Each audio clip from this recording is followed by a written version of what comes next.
de Cobec Automatisme, éditeur et intégrateur de solutions d'automatisme industriel.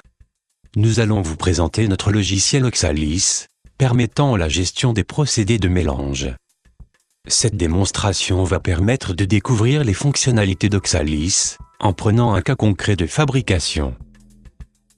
Notre exemple, volontairement simple, se compose d'un mélangeur, alimenté par un silo, un container, une arrivée d'eau et deux cuves de stockage. Le mélangeur est sur peson, avec une agitation à vitesse variable. La préparation pourra être transférée vers deux cuves de destination. Nous allons d'abord vous présenter le principe de fonctionnement des recettes de fabrication. Après avoir déclaré les composants, nous allons créer un produit, puis une formule à partir des composants, et enfin une recette de fabrication avec les phases process. On pourra déclarer plusieurs recettes pour une formule, et plusieurs formules pour un produit. Passons à la pratique. Première partie, le module recette. Nous allons d'abord déclarer l'ensemble de nos composants. Les composants sont caractérisés par un code, une désignation et une densité. On répète l'opération pour les composants nécessaires à la fabrication de notre produit. Nous allons ensuite déclarer notre produit avec son code, sa désignation et sa densité. Passons maintenant à la formule. On la rattache à notre produit et on lui donne un nom. Puis on ajoute les composants avec leur pourcentage respectif. Il est à noter que les composants, produits et formules peuvent automatiquement être récupérés d'un ERP.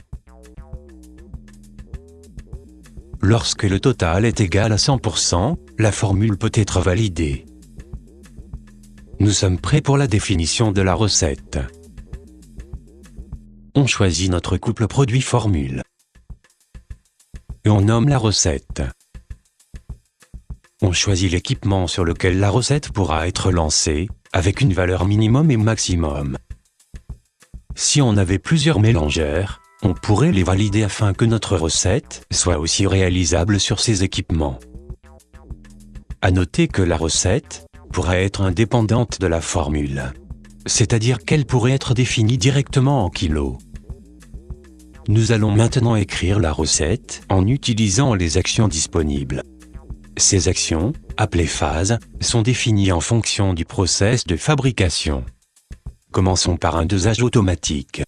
On choisit notre composant, puis sa consigne en pourcentage de la formule.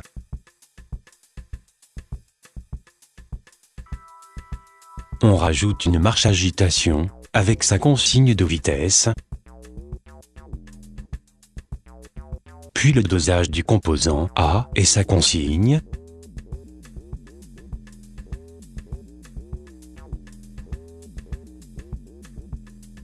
une nouvelle marche agitation pour changer la vitesse. On rajoute ensuite le dosage du composant B, le dosage du composant C, une tempo, le dosage des 20% de restants, le chargement manuel du produit E, une phase de mélange, un contrôle prise d'échantillon, et enfin une phase de vidange du mélangeur. On notera qu'à ce stade, les phases de dosage sont déclarées en pourcentage de la part de la formule, et que le système n'a pas encore codé les circuits physiques. Pour cela, nous allons simuler la recette. Dans la fenêtre de simulation, on peut voir la conversion des consignes de dosage en kilogrammes, en fonction de la quantité choisie pour le batch. La taille du batch peut être déclarée en litres ou en kilogrammes. À chaque fois, le système recalcule les consignes et code les circuits physiques en fonction de l'affectation des composants en cuve. Ici, on voit que le composant A est affecté au silo SL01 et sera dosé à 292 kg pour un lancement de batch à 1000 kg. Le système effectue aussi des contrôles sur les quantités, l'existence des circuits physiques et vérifie que tous les composants déclarés ont bien été consommés. On peut aussi imprimer la recette pour préparer les produits prépesés en amont des lancements en production. En résumé, le module recette présente les avantages suivants. L'écriture de recettes génériques, que l'on peut lancer sur plusieurs équipements. Le lancement de batch à taille variable, en kilos ou en litres. Le changement de l'affectation des composants en cuve, sans modifier la recette ni la programmation automate. Le contrôle des erreurs de saisie et la vérification des débordements de cuve. Passons maintenant côté production. Le module OX-Batch permet le lancement et le suivi de production. Dans la partie planning, on va pouvoir créer et lancer nos ordres de fabrication. Avant cela, voyons d'abord l'affectation composants en cuve. On peut modifier les composants dans les cuves sans changer la recette. L'affectation est dynamique et c'est au moment du lancement recette que le système codera le circuit physique en fonction de l'emplacement du composant. On pourra aussi gérer les lots de matières premières en cuve depuis cette interface. Ces codes pourront bien sûr être scannés depuis des lecteurs code barres. Revenons sur la partie production. Nous allons créer un ordre de fabrication. On choisit notre mélangeur, notre produit à fabriquer avec sa recette associée, puis la quantité, et un numéro de lot, généré en automatique, mais modifiable. Avant le lancement effectif, on visualise l'image de la recette et l'affectation des cuves.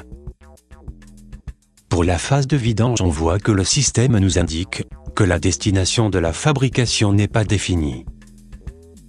On peut choisir cette cuve au lancement comme ici, ou bien la renseigner lorsque la recette arrivera à la phase de vidange. On peut aussi joindre des fichiers associés à cette production que l'on retrouvera dans les historiques. Nous pouvons maintenant lancer la recette. Passons au suivi de production.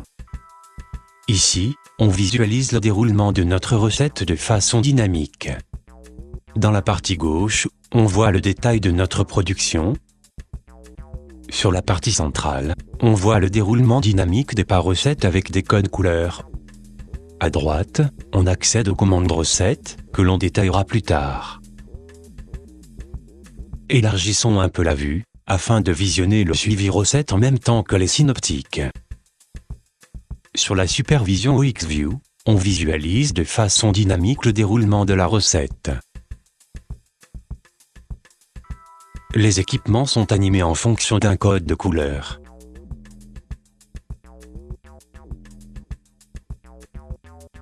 Lorsque les phases sont en cours, les tuyauteries s'animent aussi.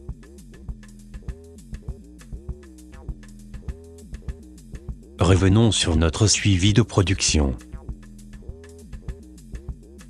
On peut influer sur le déroulement de la recette, à l'aide des commandes. On peut suspendre le séquencement de la recette, la stopper, ou encore annuler un pas.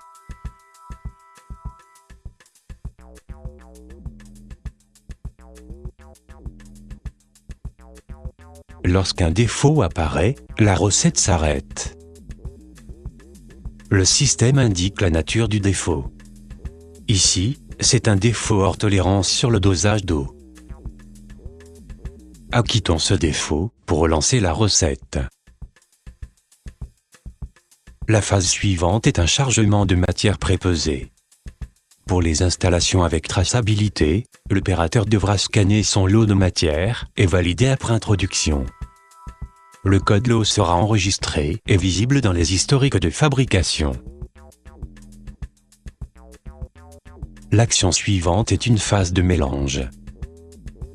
On notera que le système est multi-consigne et multi-mesure. Pour des phases plus complexes, on peut imaginer de passer des consignes de débit, de vitesse, ou tout autre paramètre qui aurait besoin d'être variable en fonction de la recette fabriquée.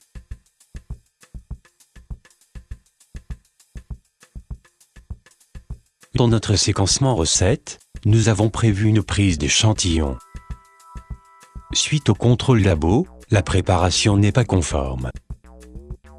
Nous allons faire une modification de la recette en ligne.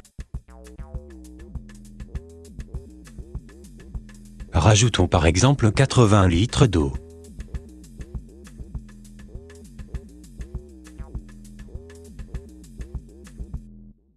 On peut visualiser que ce dosage n'était pas prévu dans la recette mère.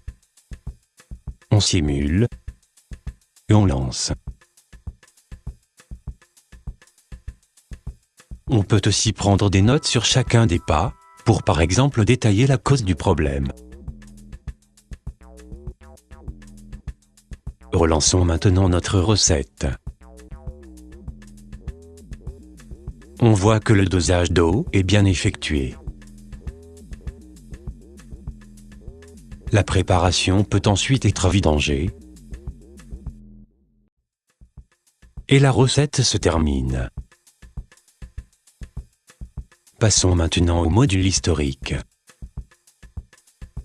Dans cette interface, on va pouvoir rechercher la recette effectuée parmi les différentes productions, en filtrant par date. On peut voir ici la liste des productions, avec à chaque fois l'image de la recette, au lancement, en modification, ou terminé. On visualise bien les messages enregistrés, le rajout d'eau, la phase annulée, ou encore le numéro de l'eau matière. On peut aussi consulter les courbes associées à la recette. Ici, l'enregistrement du poids du mélangeur entre le début et la fin du batch. Pareil avec les événements, où l'on voit les heures d'apparition-disparition, pour les défauts et commandes de validation. On va pouvoir aussi trouver notre fichier rattaché à la production.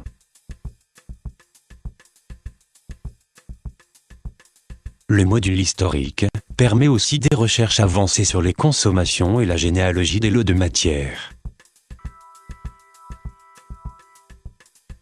Effectuons par exemple une recherche sur le composant C. Entre le 21 et le 23, on peut visualiser le cumul des consommations demandées et réalisées. On peut aussi rajouter le filtre code lot matière première et obtenir l'ensemble des lots produits avec cette matière pour une période donnée. On voit d'ailleurs notre ordre de fabrication, lequel peut nous renvoyer automatiquement vers l'image de la recette produite. Pour finir, le rapport de lot peut aussi être visualisé graphiquement. Oxalis peut s'interfacer avec un ERP pour remonter l'ensemble des données du module historique, comme les consommations et leur code lot matière. Cette démonstration est terminée. Merci de votre écoute. Et si vous souhaitez plus de renseignements, n'hésitez pas à nous contacter.